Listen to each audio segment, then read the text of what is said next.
Today we investigate one of the biggest medical controversies of our time, vaccines. There's little dispute about this much. Vaccines save many lives, and rarely they injure or kill. A special federal vaccine court has paid out billions for injuries from brain damage to death, but not for the form of brain injury we call autism.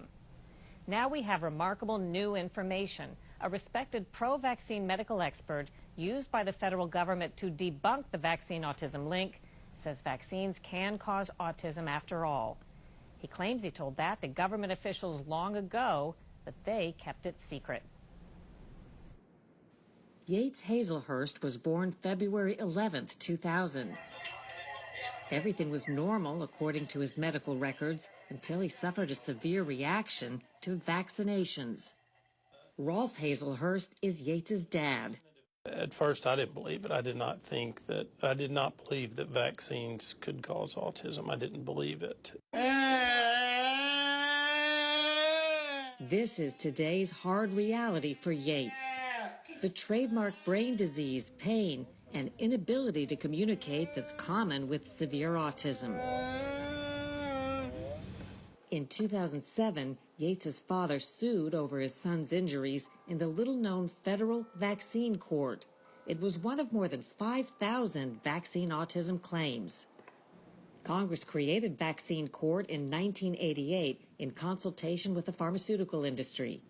In the special court, vaccine makers don't defend their products. The federal government does it for them, using lawyers from the Justice Department. Money for victims comes from us, not the pharmaceutical industry, through patient fees added on to every vaccine given. Our hearings are all closed to the public, and that's statutory.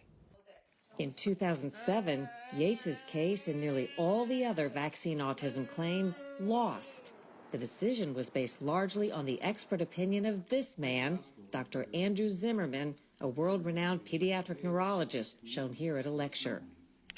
Dr. Zimmerman was the government's top expert witness and had testified that vaccines didn't cause autism. The debate was declared over. But now Dr. Zimmerman has provided remarkable new information.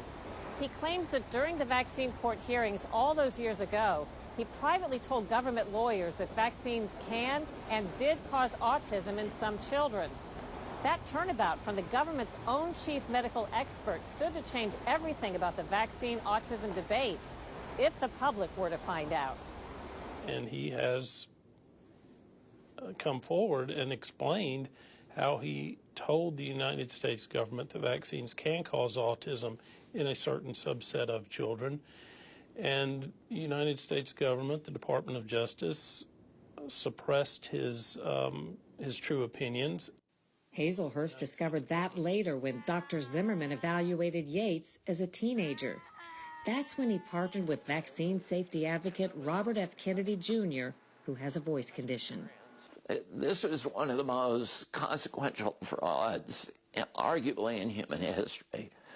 Kennedy was instrumental in convincing Dr. Zimmerman to document his remarkable claim of the government covering up his true expert opinion on vaccines and autism. Dr. Zimmerman declined our interview request and referred us to his sworn affidavit. It says on June 15, 2007, he took aside the Department of Justice, or DOJ lawyers he worked for, defending vaccines in vaccine court. He told them that he discovered exceptions in which vaccinations could cause autism. I explained that in a subset of children, vaccine-induced fever and immune stimulation did cause regressive brain disease with features of autism spectrum disorder. This panicked the two DOJ attorneys, and they immediately fired Zimmerman. They called, that was on a Friday, and over the weekend they called Zimmerman and said his services would no longer be needed. They wanted to silence him. Days after the Department of Justice lawyers fired Dr. Zimmerman as their expert witness, he alleges they went on to misrepresent his opinion to continue to debunk autism claims. Records show that on June 18, 2007, a DOJ attorney Dr. Zimmerman spoke to told Vaccine Court, "We know Dr. Zimmerman's views on the issue. there is no scientific basis for a connection between vaccines and autism. Dr. Zimmerman now calls that highly misleading. The former DOJ lawyer didn't return our calls and emails. Kennedy has filed a fraud complaint with the Justice Department Inspector General, who told us they don't comment on investigations or potential investigations. Meantime, CDC, which promotes vaccines and monitors vaccine safety, never disclosed that the government's own one-time medical expert concluded vaccines can cause autism. And to this day, public health officials deny that's the case. Based on dozens of studies and everything I know as a physician and a scientist, there's no link between autism and vaccines.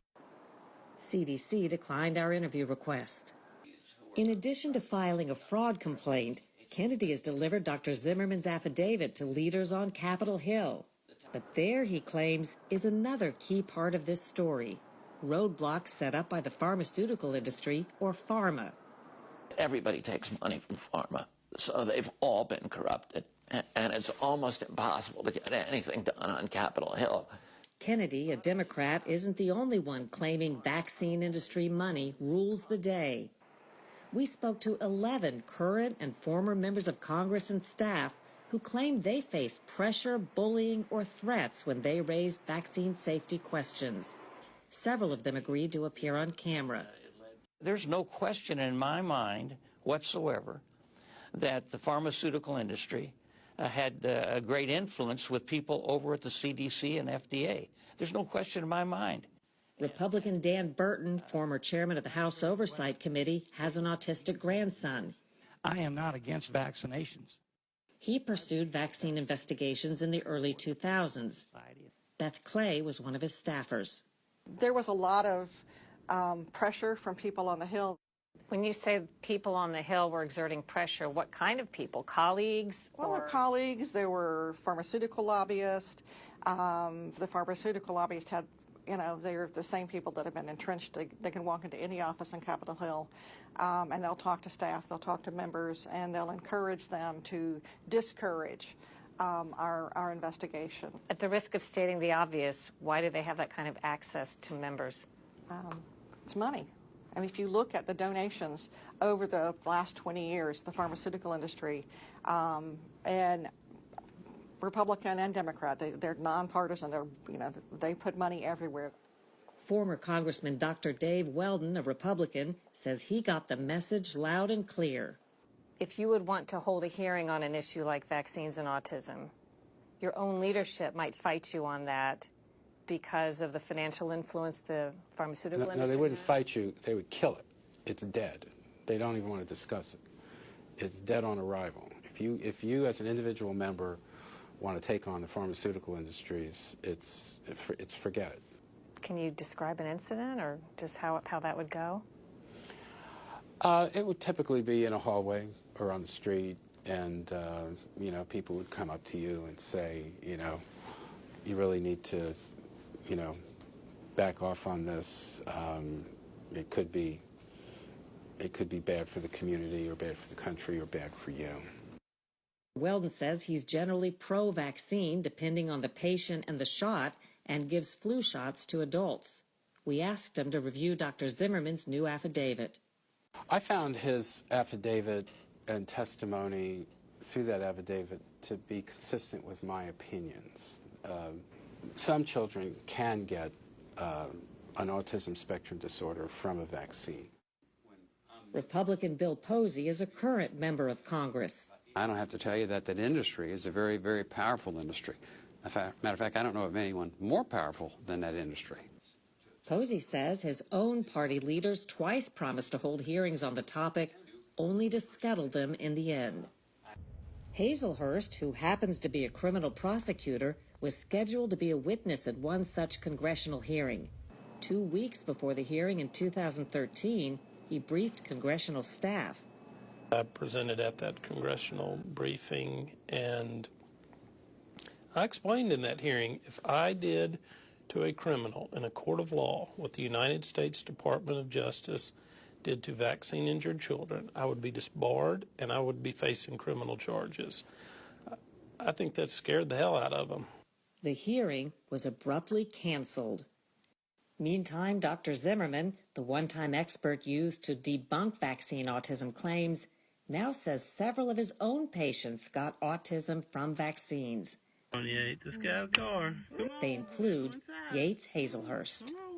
Today, with intensive treatment, Yates is doing better.